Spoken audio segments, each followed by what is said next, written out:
ሰላም ጤና ይስጥልን ተመልካቾቻችን ከአንከር ሚዲያ ዝግጅት ክፍል ያክብሮት ሰላምታችንን እናቀርባለን። ዜናዎችን ይዤ መጥቻለሁ። መሳይ መኮንን ነኝ።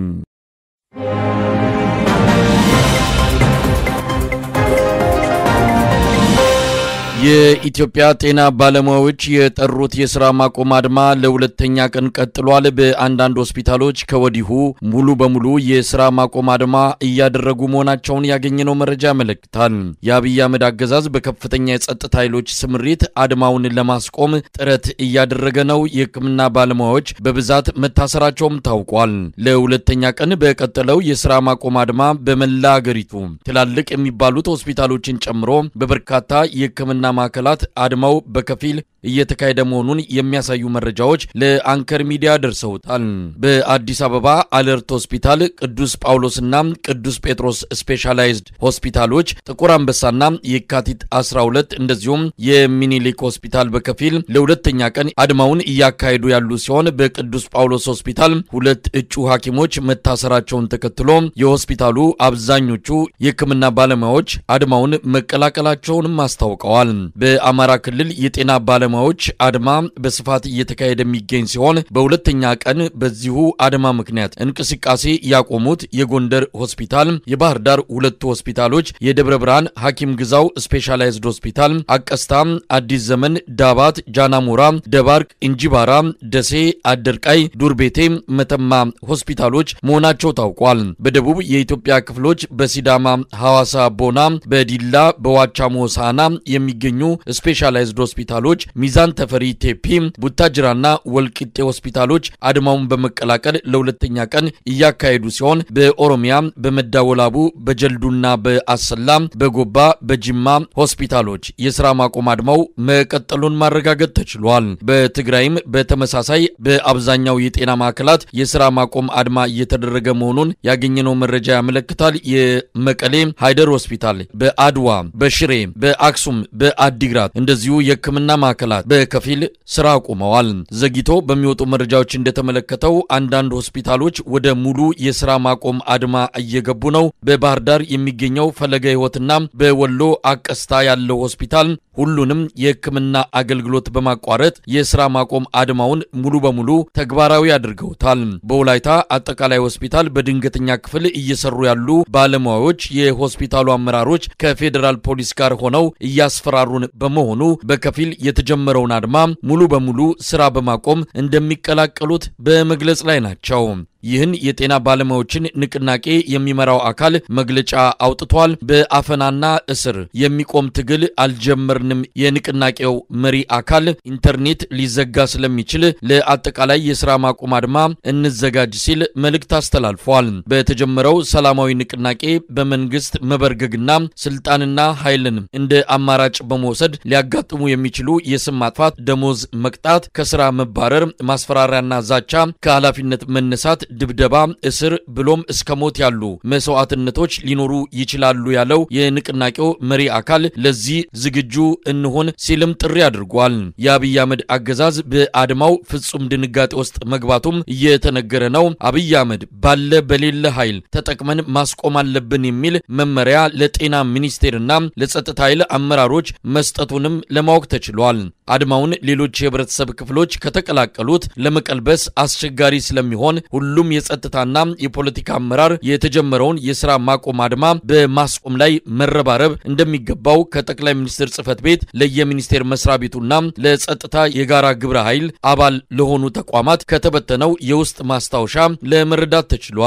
ይህን ተከትሎም በየሆስፒታሉና የጤና ማዕከላት ከፍተኛ ቁጥር ያለው የጸጥታ ኃይል ተሰማርቷል። በርካታ ዶክተሮችና ሌሎች የጤና ባለሙያዎች በመታሰር ላይ ናቸው። የአብይ አህመድ አገዛዝ የጤና ባለሙያዎች ላነሷቸው ጥያቄዎች መልስ መስጠት እንደማይፈልግና በጉልበት በመጨፍለቅ ሊያስቆመው እንደወሰነ በሚነገርበት በዚህን ጊዜ የጤና ባለሙያዎቹ ወደ አጠቃላይ የሥራ ማቆም አድማ ከመግባት ውጪ ምርጫ እንደሌላቸው በመግለጽ ላይ መሆናቸው ታውቋል። አገዛዙ በዘርና በፖለቲካ ጉዳዮች ጥያቄዎቹን በመጠምዘዝ ከፍተኛ የመከፋፈል ሥራ አቅዶ በስፋት እየሰራበት እንደሆነ የተገለጸ ሲሆን የኢትዮጵያ የጤና ባለሙያዎች ንቅናቄ ይህንን አደገኛ የአገዛዙን ሴራ በጥንቃቄ በመረዳት በአንድነት አድማው እንዲቀጥል ሁሉም የጤና ባለሙያ አደራ እንደተጣለበት አስታውቋል። የአብይ አህመድ አገዛዝ በሚቀጥሉት 2 ቀናት ጥያቄዎቻችንን ካልመለሰ አጠቃላይ የሥራ ማቆም አድማ ለማድረግ በዝግጅት ላይ እንገኛለን ሲሉ የጤና ባለሙያዎቹ በመግለጽ ላይ ናቸው።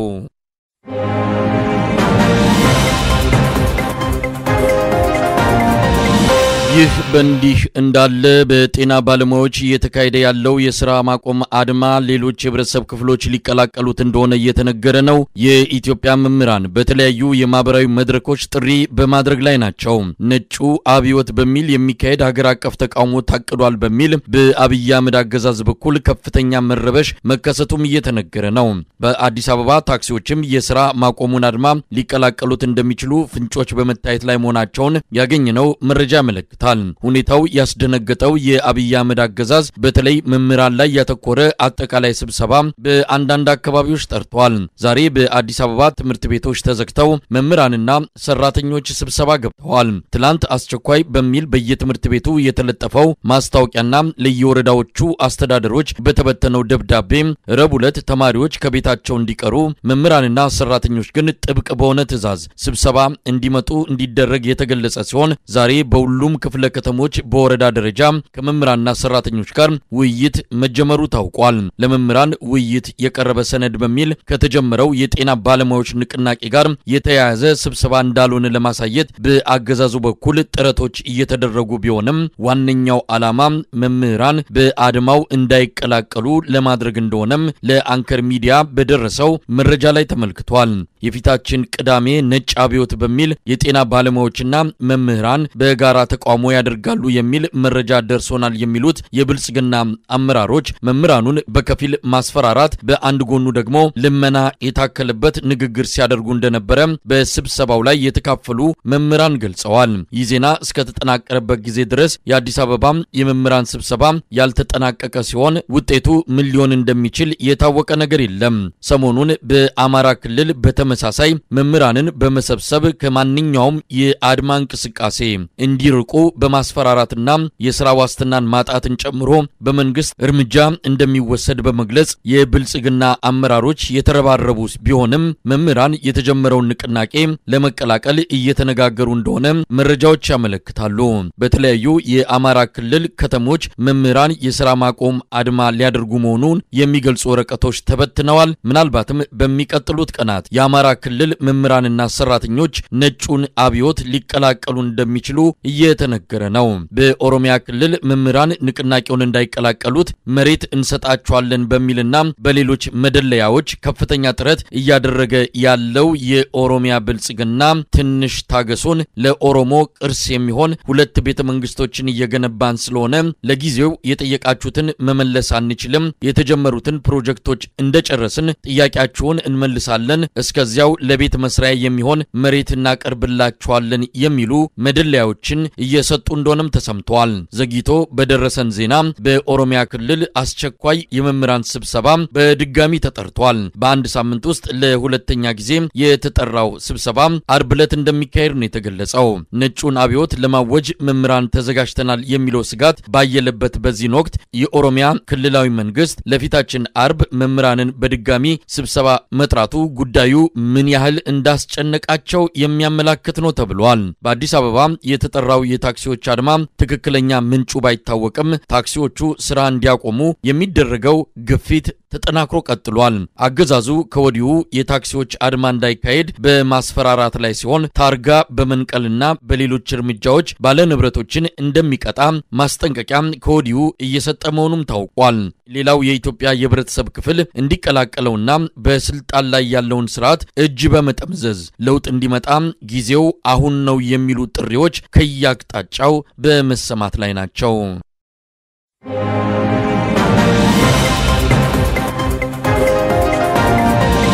በአማራ ክልል የህልውና ተጋድሎ ከሰሞኑ በተለያዩ ቀጠናዎች ተጠናክሮ ቀጥሏል። የአማራ ፋኖ ብሔራዊ ኃይል ከተቋቋመ ወዲህ በተቀናጀ መልኩ የሚካሄደው ተጋድሎ የአገዛዙ ጥምር ሰራዊት ላይ ከፍተኛ ኪሳራ እያደረሰ መሆኑን ለአንከር ሚዲያ በተላኩ መረጃዎች ላይ ተመልክተዋል። በዛሬው ዕለት በወሎ ራያ ቆቦ አባርጎ ጥቁር አስፋልት ላይ ደፈጣ በመያዝ በሁለት ፓትሮሎች ታጅበው ይጓዙ የነበሩ ከፍተኛ የብልጽግና አመራሮች ላይ በተፈጸመ የደፈጣ ጥቃት አመራሮቹን ጨምሮ ያገዛዙ ታጣቂዎች መገደላቸውን ለማወቅ ተችሏል። የተረፉ የአካባቢው ባለስልጣናትን ለማስመለጥ የፌደራል ፖሊስ ሁለት ተጨማሪ ፓትሮሎች በመምጣት ሽፋን ሰጥተው ህይወታቸውን እንዳተረፉላቸው ነው ከአማራ ፋኖ በወሎ ቤተ አማራ ህዝብ ግንኙነት ክፍል የደረሰን መረጃ የሚያመለክተው። በደላንታ አካባቢ ልዩ ስሙ ተንበኮ የተባለ ቦታ ላይ ምሽግ ለቆ የፋኖ ኃይሎች ላይ ጥቃት ለመሰንዘር የመጣው የአብይ አህመድ ሰራዊት ወደ ሙት ቀለበት ውስጥ በማስገባት በርካታ ኃይሉን ከጥቅም ውጪ ማድረግ መቻሉም ተገልጿል። በጎንደር ሻውራ አቅራቢያ ሰዓታት የፈጀ የጨበጣ ውጊያ ያደረገው የአማራ ፋኖ ብሔራዊ ኃይል አንደኛና ሁለተኛ ኮር በአብይ አህመድ ሰራዊት ላይ ከፍተኛ ኪሳራ ያደረሰ ሲሆን 3 የመቶ አለቃ ማዕረግተኞችን ጨምሮ ከ100 በላይ የአገዛዙ ኃይል እንደተደመሰሰም ተመልክቷል። በበለሳም እንዲሁ ውጊያ ተደርጎ ድል መመዝገቡን ነው የቀጠናው ህዝብ ግንኙነት ክፍል ለአንከር ሚዲያ በላከው መረጃ ላይ ያመለከተው። ሌሎች አውደ ውጊያዎችን በተመለከተ የዘውትር ተሳታፊያችን ተጨማሪ ዘገባ አለው። ከትናንት የጀመረው እስከ ዛሬ ድረስ የቀጠለው በ11 የተለያዩ አቅጣጫዎች ያገዛዙ ጦር ያለ የሌላ ኃይሉን አሰባስቦ የጎንደሬ በጋሻው ክፍለ ጦር ቀጠናን በመክበብ እና ሰብሮ ለመግባት ሙከራ ያደረገው የአብይ አህመድ ጦር በሰባት ልዩ ቦታዎች ውጊያ የከፈተ ቢሆንም ሰብአዊና ቁሳዊ ኪሳራ አስተናግዶ ተመቶ እንደተመለሰ ምንጮቻችን ለአንከር ሚዲያ አድርሰዋል። በተለይ በበለሳ ጎሽኮ፣ በደንቀዝ ሐሙሲት፣ በወገራ ደርጋጂ፣ አምባ ጊዮርጊስና ገደብዬ በጎንደር ዙሪያ ወረዳ ሱሁር አይምባ አምቦበር በተባሉ አካባቢዎች በተጠና መልሶ ማጥቃት ደርሶበታል። ወደ መጣበትም አፈግፍጓል። ለ24 ሰዓታት በተደረገው ወታደራዊ እንቅስቃሴ ተልኮው ያከሸፈበት ያገዛዙ በርካታ ኃይል አካባቢውን ለፋኖ ኃይሎች አስረክቦ ሸሽቷል። ይህን ተከትሎ የአማራ ፋኖ ብሔራዊ ህብረት በወገራ ወረዳ አምባ ጊዮርጊስና ገደብዬ ከተሞችን ተቆጣጥሮታል። በተደረገው ውጊያ ከ8 በላይ ሙት የተደረገ ሲሆን 5 ቁስለኛ ሊመዘገብ ችሏል። በርካታ የጦር መሳሪያዎችን ተማርከዋል። አማራ ፋኖ ብሔራዊ ኃይል ራስ አሞራው ኮር፣ ራስ ደጀን ክፍለ ጦርና ጎንደሬ በጋሻው ክፍለ ጦር የተወጣጡ ሻለቆች በጋራ በወረዳው ቅንጅታዊ መልሶ ማጥቃት የድሉ ባለቤት መሆን ችሏል። በሻለቃ አብዬ ተፈራ የሚመራው የጎንደር ብርጌድ እንዲሁም በሻለቃ ደመላሽ ስመኝ የሚመራው የአጼ ፋሲል ብርጌድ ሻለቆች የአገዛዙን ጦር እቅድ ቀልብሰው ውጤት ያስመዘገቡ ሲሆን የጎንደር ብርጌድ መክት ሻለቃ፣ ራስ አሞራው ሻለቃና ጌጡ ሻለቃ እንዲሁም ናሁሰናይ ሻለቃ ንቁ የግንባር ተሳታፊዎች መሆናቸው ታውቋል። በአጠቃላይ በእነዚህ አካባቢዎች 26 የአገዛዙ ጦር ተደምስሷል። ቁጥሩ ያልተረጋገጠ ቁስለኛ መሆን ሲቻል ብዛት ያለው የጦር መሳሪያ ከነተተኳሹ ተማርኳል። ሰብአዊና ቁሳዊ ኪሳራ አስተናግዶ ፈርጥቶ ወደ መጣበት የተመለሰው የአገዛዙ ወራሪ ከዚህ በፊት በዚህ ደረጃ መጠነ ሰፊ እንቅስቃሴ በቀጠናው አድርጎ የማያውቅ ቢሆንም ይህን ሙከራውን በጀግንነት ተቀልብሶ ቀጠናው በአማራ ፋኖ ብሔራዊ ኃይል ቁጥጥር ስር ሊገባ ችሏል። የአማራ ፋኖ ብሔራዊ ኃይል የራስ አሞራው 3ኛ ኮር የድብ ጠለምት የጭና ክፍለ ጦር በጥምረት በሰሜን ጎንደር ዞን ዛሪማ ከተማ አካባቢ የመሸገውን የብርሃኑ ጁላ ጦር ምሽግ ሰባብረው አካባቢውን ከአገዛዙ ነፃ ማድረጋቸውን የደረሰኝ መረጃ ያመላክታል። በተያያዘ መረጃ በአድርቃይ ወረዳ ከዛሪማ ወደ ጥራይና በመንቀሳቀስ ለማጥቃት የሚጠቀምበት ወታደራዊ ቤዙን ወይም ምሽጉን ተጠቅሞ ለወረራ የተንቀሳቀሰው የአብይ አህመድ ጦር በጸረ ማጥቃት ለአስጨራሽ አውደ ውጊያ ዱን በመቀልበስ ነባር ጦር ሰፈሩን ጭምር በጀግኖች የፋኖ ሰራዊት መቆጣጠር ተችሏል ብለዋል። በግንባሩ በተደረገው ፈጣን ማጥቃት ከፍተኛ ሰብአዊና ቁሳዊ ኪሳራም ደርሶበታል። ቀሪው እግሪ አውጪኝ ብሎ ሸሽቷል። ቀጠናው በአማራ ፋኖ ብሔራዊ ኃይል ራስ አሞራው ውብነ ኮር ቁጥጥር ስር መግባት ችሏል። በሌላ ዜና የአማራ ፋኖ ብሔራዊ ኃይል ምስራቅ አማራ ኮር ዞብላምባ ክፍለ ጦር ቆቦ ከተማ ዙሪያ ታላቅ ጀብዶ በመፈጸም ድል ተጎናጽፏል። ተጠናክሮ በቀጠለው የህልውና ተጋድሎ ምስራቅ አማራ ኮር 2 ዞብላምባ ክፍለ ጦር አንደኛ ሻለቃ ቃኝ ቆቦ ከተማ ሆርማት አዲሱ ሰፈር ላይ የደፈጣ ጥቃት በመፈጸም በርካታ የዙፋን ጠባቂ ሰራዊት ሙትና ቁስለኛ በማድረግ ታላቅ ጀብዶ መፈጸም ችለዋል። የአገዛዙ ጦር ቆቦ ከተማ በቅርብ ርቀት ጥቁር አስፓልት ላይ የተመታው የአብይ አህመድ ጦር በእጅጉ የተደናገጠ ሲሆን የማጥቃት እቅዱን በተደጋጋሚ የደፈጣ ጥቃት ተጨናግፎበት በዚህም ከውጊያ ውጭ በመንገድ በተዳከመበት ሁኔታ በተከታታይ በደፈጣ እየተመታ ተሰላችቶ በበርካታ አካባቢዎች እየተበተነ ፋኖን ሳይወድ በግድ እየተቀላቀለ እንደሚገኝ ለማወቅ ተችሏል። የአማራ ፋኖ ብሔራዊ ኃይል በወሎ የውጊያ ግንባር ንጉስ ሚካኤል ኮር ከለላ ወረዳ ላይ እንደዚሁ በርካታ የጠላት ኃይል በመደምሰስ ታላቅ ድል መጎናጸፍ ችሏል። ተጠናክሮ በቀጠለው የሁሉና ተጋድሎ ንጉስ ሚካኤል አሊ ኮር የኮሩ ቃኝ መብረቅ ክፍለ ጦር አዳና ሀብትነው ብርጌድ ቃኝ ሺህ ሁሴን ጅብሪል ክፍለ ጦር አንደኛ ብርጌድ ጽናትና ምስር ሻለቆች በጋራ በመናበብ ከለላ ወረዳ ቀበሌ 25 እና በዙሪያው የነበረውን ያገዛዙ ኃይል ንጋት ጀምሮ እስከ 7 ሰዓት ተኩል በዘለቀ ከባድ ውጊያ በርካታ የብልጽግና ቡድን ጥምር ሰራዊት በመደምሰስ ታላቅ ጀብዶ መፈጸም ችሏል። በዚህ ከባድ ትንቅንቅ ነበልባሎቹ በትንሽ የሰው ኃይል በርካታ የአገዛዙ ኃይል በማሽመድመድ ከ15 በላይ የአገዛዙ ጦር በመደምሰስ እስከ 30 የሚደርሱትን ማቁሰል እንደተቻለ የደረሰኝ መረጃ ያመላክታል።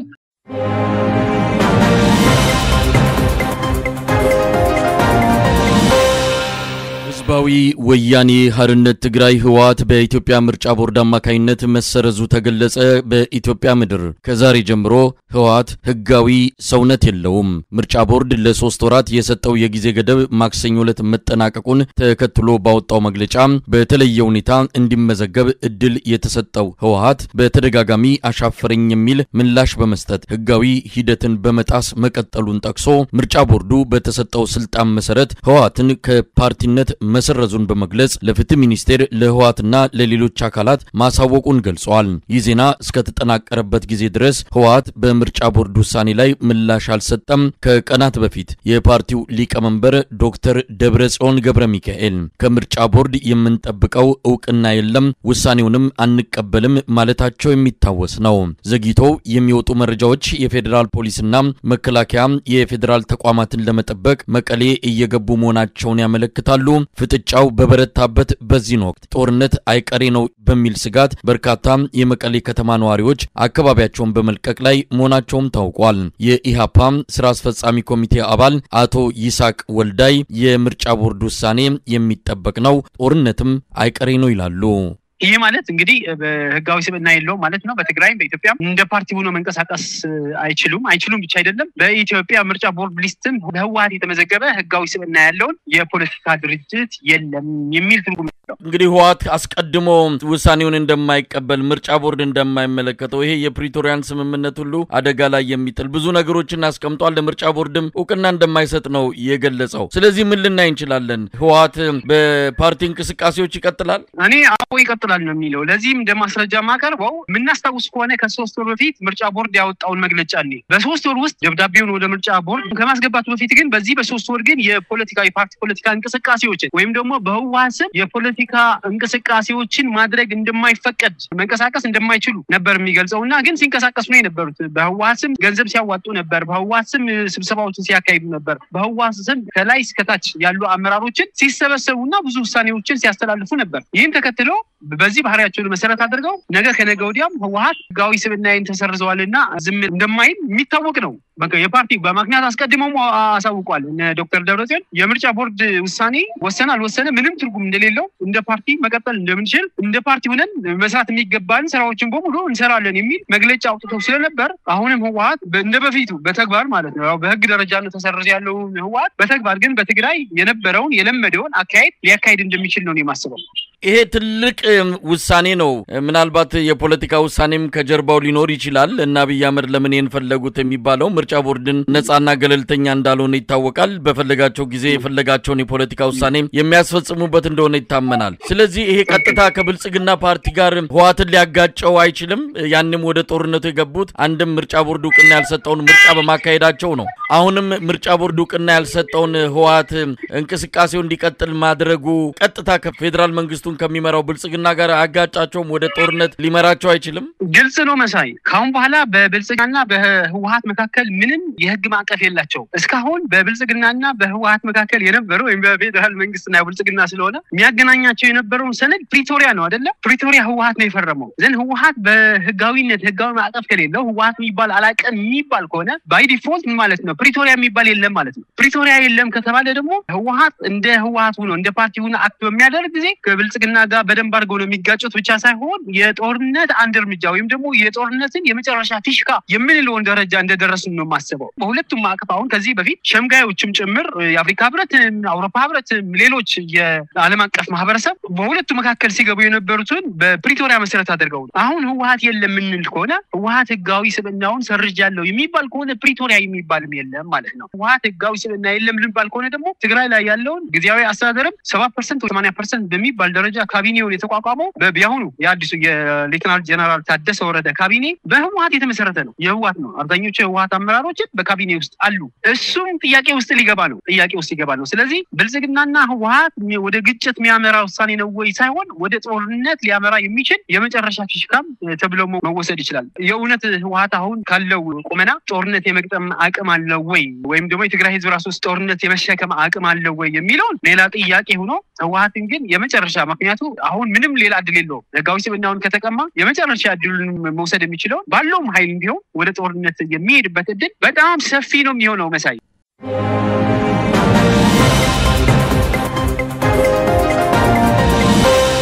በመጨረሻም የኢትዮጵያ ኦርቶዶክስ ተዋሕዶ ቤተክርስቲያን ርክበ ካህናት ጉባኤ ዛሬ ተጀምሯል። የሲኖዶሱን ዋና ጸሐፊና የጠቅላይ ቤተ ክህነት ስራ አስኪያጅ ሹመቶችን ይሰጣል ተብሎ ይጠበቃል። በፓትርያርኩ በብፁዕ ወቅዱስ አቡነ ማትያስ መልእክት የተጀመረው የቅዱስ ሲኖዶሱ ጉባኤ ቤተክርስቲያኒቱ በርካታ ውስጣዊና ውጫዊ ችግሮች በተደቀኑባት ጊዜ ላይ የሚደረግ በመሆኑ ትኩረት ተሰጥቶታል።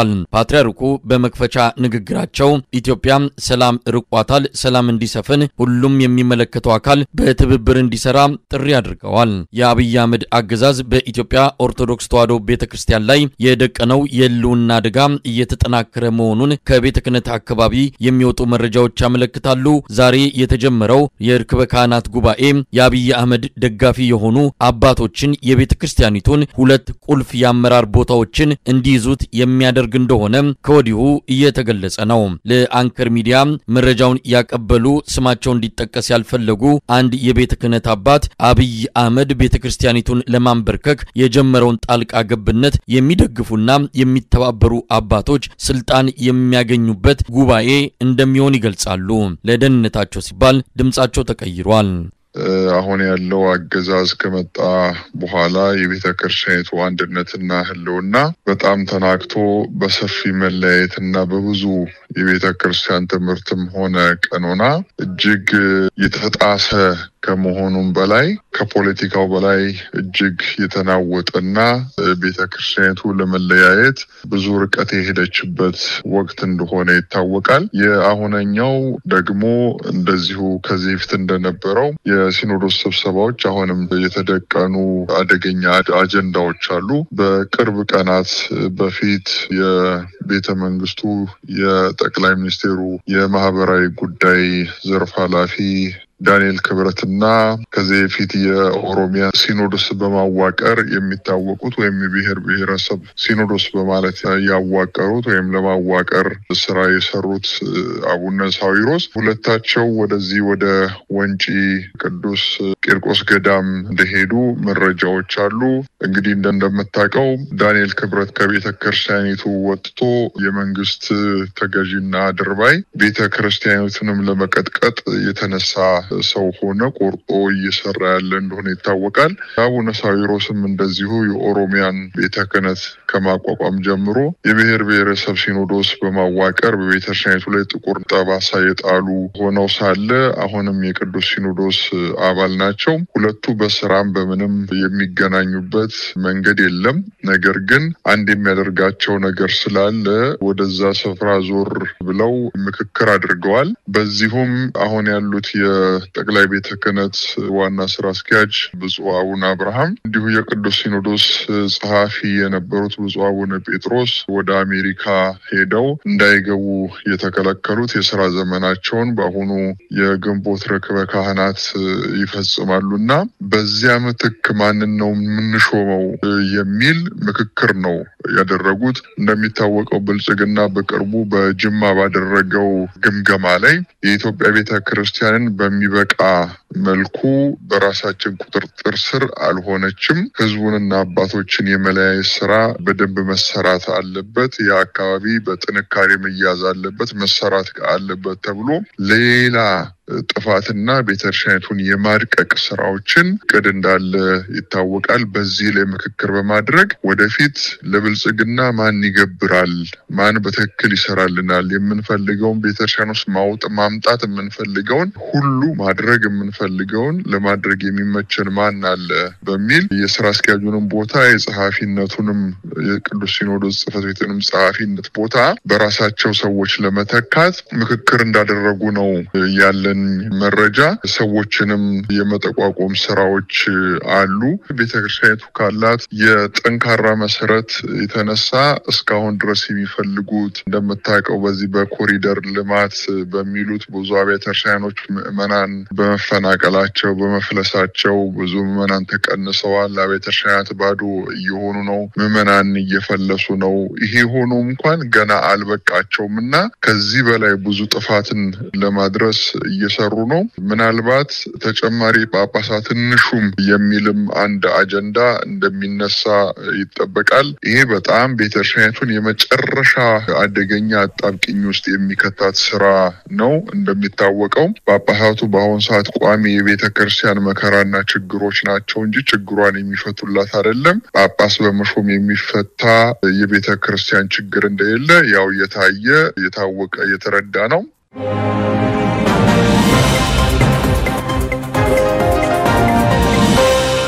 መልካቾቻችን ዜናዎቻችን እነዚህ ነበሩ። ከአንከር ሚዲያ ዝግጅት ክፍል መሳይ መኮንን አብሬያችሁ ቆየው። ጤና ይስጥልኝ።